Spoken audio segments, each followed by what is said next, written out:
Emily Grace Thompson had always felt like a shadow in her own life. Unseen, unloved, and lost in a world that never seemed to care. But one rainy night, everything changed. Hello, everyone. Enjoy these relaxing moments while you watch. A stranger, a woman named Elsa Johnson, appeared at her doorstep carrying a file that would unravel everything. Emily thought she knew about herself. In a shocking revelation, Emily learned the truth about her origins. She wasn't the daughter of the woman who raised her, but of someone else. Someone important, someone loved. As secrets buried deep in the past resurfaced, Emily's life was turned upside down. What she didn't know was that this revelation would lead her to the person who had been searching for her all along. Someone who never stopped believing she existed. Emily Grace Thompson had never known a life without fear. At just 5 years old, her tiny hands trembled as she clutched her threadbare teddy bear, her only companion in a world that seemed cold and indifferent. Her house, if you could call it that, was little more than a shack on the outskirts of Greenville, Mississippi. The walls were cracked, the roof rusty and warped from years of neglect. It was a place where light barely penetrated through the tiny gaps in the windows, casting long shadows that stretched like dark fingers waiting to grab hold of her. The mornings were the worst. The moment Emily woke, her heart would race, and her stomach would knot in fear. It wasn't the sound of birds singing outside that woke her. It was the sharp crack of a bottle hitting the floor, followed by the heavy, dragging footsteps of her mother, Karen Thompson. Her mother was a woman hardened by life, abandoned, betrayed, and angry at the world. She took all her frustrations out on Emily. There was no warmth, no tenderness, only coldness, bitterness, and violence. Before Emily even had a chance to open her eyes, she could feel the tension in the air. She held her breath, praying that today wouldn't be the day when the belt would strike, when the words would cut so deep, they would leave permanent scars on her soul. Karen didn't care that Emily was just a child. In her eyes, Emily was a constant reminder of everything that had gone wrong in her life: failed relationships, lost dreams, the endless cycle of disappointment. Emily's very existence felt like a betrayal to Karen, and she had no problem making sure Emily knew it. "Get up, you useless little girl," Karen would growl, her voice thick with disdain. "Look at you. A mess just like your worthless father." The blanket would be yanked off Emily's bed, exposing her to the cold morning air, and she would be pulled out of bed, her small body jerking in response to her mother's rough tug. There was no point in protesting, no point in crying. Emily had long since learned that silence was her only refuge. Speaking up only made things worse. Her words never reached Karen, who was too lost in her own misery to hear her daughter. All Emily could do was lower her gaze and shrink into herself, hoping her mother's anger would pass, though deep down, she knew it never would. In the small, dim kitchen, Karen would sit at the table, sipping cheap, watered-down coffee, a cigarette dangling from her fingers, smoke curling up in lazy spirals. Emily would sit in the corner, her back pressed against the wall, watching the ceiling fans spin in slow, mechanical circles, as if they were the only things in the house that still had any rhythm or purpose. School was no escape either. Teachers called her distracted, withdrawn, and quiet, but no one ever asked why. No one ever cared enough to listen to the story behind her silence. To the outside world, Emily was just another neglected child, but no one truly saw the brokenness in her eyes. No one noticed the old bruises beneath her clothes, the scars that marked her skin, but also her soul. At night, when the world outside fell silent, Emily would sneak into the small corner of the room she had claimed as her own. She would pull out an old notebook she had found discarded behind the school, its pages yellowed and torn. It wasn't much, but it was her secret sanctuary. She didn't know how to write very well, but that didn't matter. What mattered was that she could pour her heart onto the pages, telling her story to someone, anyone who might understand. "Dear God," she would write, her small hand trembling as she formed each word. "Mom hit me again today, but I'm not mad. I just want to feel safe.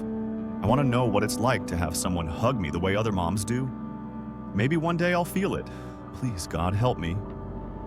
The letters were her only refuge, her only way of coping with the overwhelming pain. She had no reason to believe God would answer her. But somehow, writing those letters gave her a small glimmer of hope. A hope that maybe, just maybe, someone out there was listening. Someone who could give her the love and safety she longed for. The nights were long and the silence was deafening. But even in the darkest moments, Emily never lost her belief that one day things would change. She couldn't explain it, but she could feel it deep inside her, the certainty that something or someone would come to her rescue. But she didn't know when that day would come or how it would happen. Have you ever experienced a moment in your life where you felt completely invisible? Like Emily, how did you cope with that feeling? The days in Greenville felt like a never-ending blur of pain and silence for Emily. She had long since learned to walk through life with her head down, her heart closed off to the world. Her mother's harsh words and bitter actions had carved deep grooves into her soul, and Emily had come to believe that this was all she was ever meant to know: loneliness, neglect, and fear. But that all began to change the day she noticed the man watching her. It was late afternoon, and the sun had started to dip below the horizon, casting an orange glow over the small, neglected backyard of the Thompson house. Emily was sitting on the porch, clutching her teddy bear, the one small comfort she had left, when she felt a strange sensation of being watched. Her eyes instinctively lifted from the dusty ground and across the street through a gap in the overgrown hedge.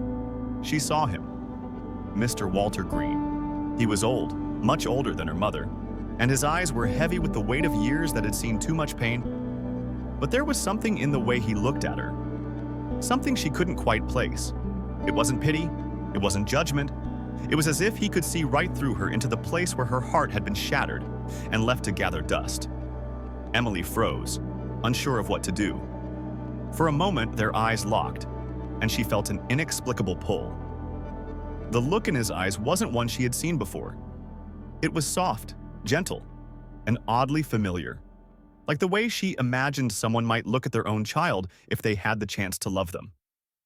Mr. Green didn't say a word, just stood there observing her.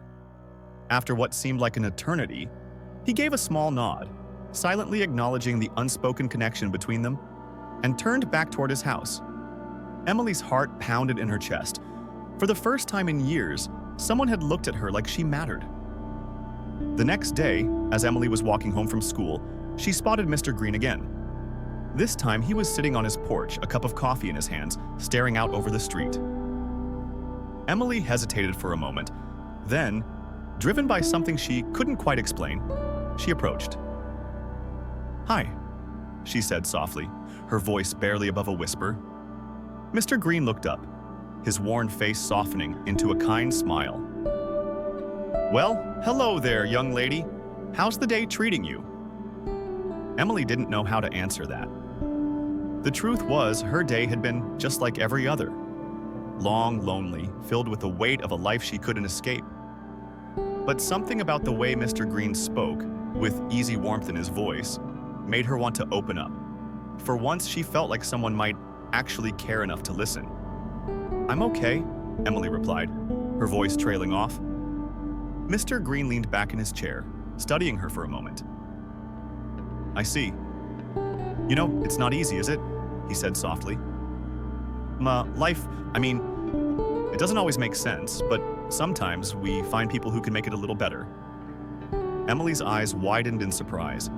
It felt like he was speaking directly to her, like he knew everything that had happened behind the closed doors of her home. But how could he?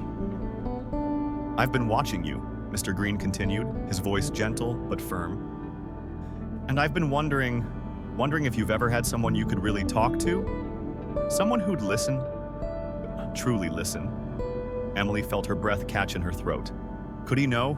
Could he somehow understand? "Do you want to talk?" he asked, his gaze unwavering yet not pressing. It was the first time anyone had ever offered her a chance to speak without fear of punishment. Emily's throat tightened. She wanted to say so many things, but the words were stuck. She had learned long ago not to trust people, especially not adults. But there was something about Mr. Green that felt safe. For the first time in her life, she felt like she wasn't just a victim, but a person. A human being who deserved to be heard. I don't know where to start," Emily admitted, her voice trembling slightly. "That's okay," Mr. Green said softly. You don't have to start anywhere. Just take your time. He didn't push her. He didn't demand answers. Instead, he sat there with her, patiently, quietly. Simply being present was enough. Emily looked at him, searching his face for any signs of deceit, but all she saw was kindness. And maybe, just maybe, a reflection of the person she could become, the person she had always hoped she might be, but had never dared to believe in. Over the next few days, Emily found herself going to Mr. Green's house more and more. He never asked about her life directly, but he always made her feel like she was worthy of being heard. He'd sit with her, share stories about his own past, about his daughter Sarah, who had disappeared years ago.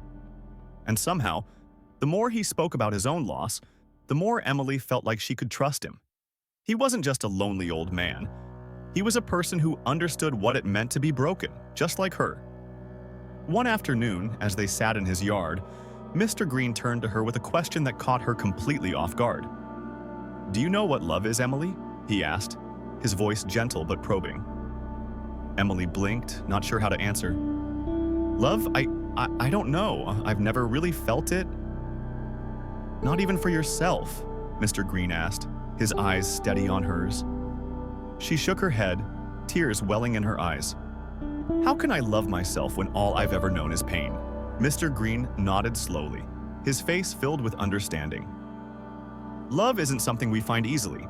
Sometimes it's something we have to learn. And sometimes it comes from the most unexpected places."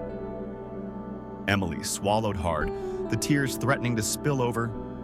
She felt something stir inside her, a sense of hope, however fragile, that maybe she didn't have to stay locked in her pain forever. Maybe, just maybe, there was more to life than the darkness she had known. Thanks for watching. Sorry for the interruption, but we hope you will help us improve our content in the future. Have you ever encountered someone who changed the way you viewed the world? Even when you didn't think you could trust them? How did they impact your life? The weeks that followed seemed like a dream, yet Emily could feel her heart waking up, one small beat at a time. Mr. Walter Green, the quiet, kind man who had once been a stranger to her, had become her lifeline. Every visit to his house brought her closer to something she had never thought possible: hope. He became her mentor, a father figure in a life that had never known love, and she began to open up in ways she hadn't allowed herself to before. But little did Emily know, the truth about her past was about to be uncovered in a way she never imagined. It was a rainy evening when everything changed. Emily had just finished one of her quiet visits with Mr. Green, sitting in his small, cozy living room, listening to stories about his daughter Sarah, who had mysteriously disappeared years ago. Emily always wondered about Sarah, whom Mr. Green spoke of with such love and tenderness. In the back of her mind, a thought lingered, a thought that sometimes felt like a fleeting shadow, a suspicion that something about her past might be linked to Mr. Green's daughter. That night, as Emily was heading home, her heart skipped a beat when she noticed a figure standing outside the door of her house. It was a woman, tall and confident, holding a file in her hands. Emily hesitated for a moment, a shiver running down her spine. She had never seen this woman before. The woman turned to face Emily and smiled, but there was something in her eyes, a quiet certainty. "Are you Emily Grace Thompson?" she asked in a gentle voice, though it carried an air of authority. Emily nodded, her throat tight with nerves. "I'm Elsa Johnson, and I've been looking for you." Emily didn't know why, but a sudden fear gripped her chest. The woman was too calm, too poised, as if she already knew more about Emily than she did about herself. "Looking for me? Why?" Emily asked, her voice trembling. Elsa hesitated, glancing over her shoulder toward the house. "There are things about your past, Emily," she said. "Things that have been hidden for a very long time, and I believe it's time you knew the truth." Before Emily could ask another question, Elsa handed her the file. As Emily opened it, her eyes widened in shock.